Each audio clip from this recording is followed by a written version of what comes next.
nakuhusieni pamoja na kutokuisahau nafsi yangu katika swala zima la kumcha Allah subhanahu wa ta'ala. Mwenyezi Mungu subhanahu wa ta'ala anawasamia madhambi yake waja wake wote isipokuwa watu wa aina mbili, mushriku wa mushahid, mshirikina.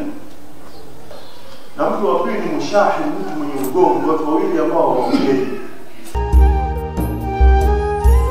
Inna Allaha khabirun bima ta'malun. Allah subhanahu wa ta'ala ana habari na yale tunayoyafanya.